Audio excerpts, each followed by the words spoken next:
I am here with the Bishop Gnanapragasm, Bishop of Quetta, Pakistan. He has been a missionary in the same place for a long time. My Lord, you have been an active Catholic bishop in your vicariate, and we understand you are the first bishop of the vicariate. Can you tell us about your work there and your experience? The Apostolic Vicariate of Quetta is a new ecclesiastical unit. It was first installed in 2002 as an apostolic prefecture. It was carved out from the Archdiocese of Karachi and also from the Diocese of Hyderabad. Now, of course, it consists of the whole of the Balochistan province, which is the biggest province in the country. And it covers 44% of the land area of Pakistan.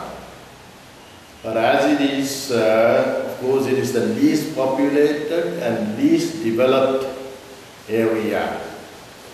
And I have been there only since 2002. Before that, I have been working in other parts of Pakistan like Faisalabad Diocese or Multan Diocese, and also for a short time in Karachi in the Formation House.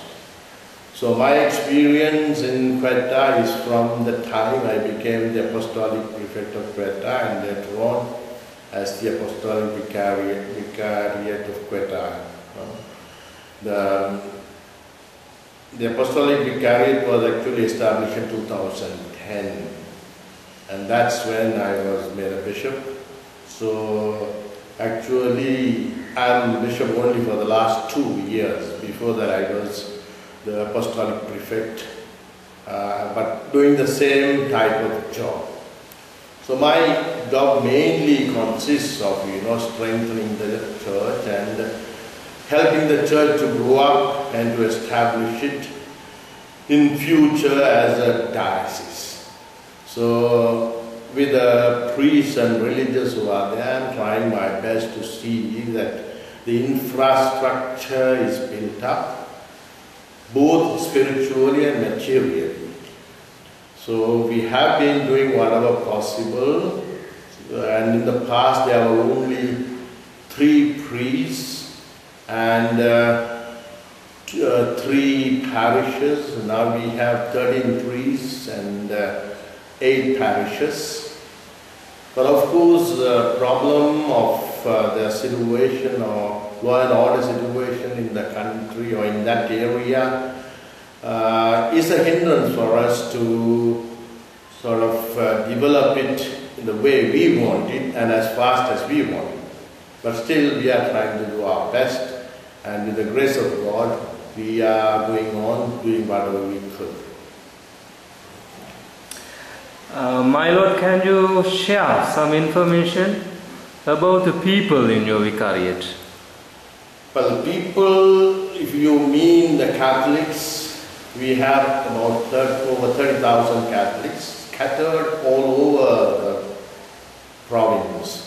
So as I told you, the province is quite big, and my last outstation is as far as 1,150 kilometers. So the majority of the people, or half the crowd, maybe about 15,000, are settled in Quetta city itself in small settlements, and others are spread out in other parts of the province. So we have to travel a lot. That's our biggest problem, traveling. Say sometimes, to meet about 10 families, we have to travel over 100, 200 kilometers. So we go up to Afghanistan, border of Afghanistan is about 160 kilometers, and also to the border of Iran, which is 625 kilometers. And then, as I told you, the Arabian Sea is 1,150 kilometers. So covering all those areas is not an easy task, although I have a lot of young priests and majority of them are oblates with 2 salations, but they are doing a wonderful job, I would say, and very hard-working priests I'm blessed with. So they go on doing whatever they could. But also another problem I face is that financially, people are, nowadays the tendency is not for church activities but for other activities like contributors, flood affectees or HIV/AIDS or women's liberation. So funds are given for that, but not for a church or a parish house or a convent, which is difficult for me to build up infrastructure without funds. Also, a lot of money is consumed in traveling, and no funding agency gives anything for travel. So, to make ends meet is rather tough. Then, once a responsibility is given, we have to somehow or other find ways and means of fulfilling it. And our people are generally poor, but then, as you said, I have been in Pakistan for 38 years. So I see the way the Christian community has been growing up, because more and more education is accepted or is taken up by the Christians, which helps them to get better jobs and then economically become better. So they are not as bad as they were, they are much better off than they were, but still they are considered people who are poor. But God bless them that they are remaining faithful to their religion, because it is not easy in a Muslim atmosphere or milieu to remain faithful to Christianity, and also in small groups surrounded by Muslims. So somehow or other they are keeping to their faith, and that also strengthens even our faith as to how these people staying so far away without the regular assistance of a priest are able to remain faithful to Jesus. That is something I and we are grateful to God for. Thank you, my Lord. You have been away from Sri Lanka over 30 years as missionary, and Sri Lanka now has gone through so many phases in the history. Is there anything that you would like to comment on that?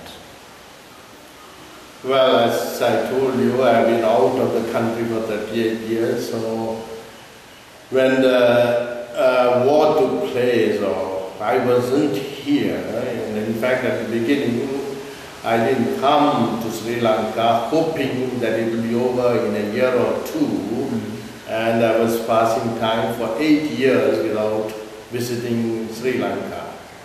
But of course the whole thing is very, very sad. That a country that was so peaceful and nice has become a country and at war, and then of course through that war only Sri Lanka had become popular, I would say, if I could use that name, because when I went to Pakistan many didn't know where Sri Lanka was. But once the war started, then they, not only that they know where Sri Lanka is, but they also know there are Tamils and Sinhalese, and they used to always ask if you say you are a Sri Lankan, and then they ask you whether you are a Tamil or a Sinhalese. So it is a sad thing, people have been suffering a lot, both the Tamils and the Sinhalese, but I would say the Tamils suffered much more than the Sinhalese. And still there seems to be that suffering going on, because my visits I see the way people are struggling to rebuild themselves and to resettle, but there doesn't seem to be much of a help or assistance to them, except some priests and religious and NGOs and all that, So I hope and pray that someday or other, the people, all the people, in fact, would be able to live in peace and harmony. Of course, fighting and killing will never bring peace and harmony, so we have to make up our mind to accept each other and to respect each other and love each other so that we may be able to live a life of peace and harmony. That's my wish for Sri Lanka, the country where I was born and bred. Thank you, my Lord, for setting apart valuable time. You have so many activities and engagements, but still you are so kind and generous to give us this little and brief interview. Thank you.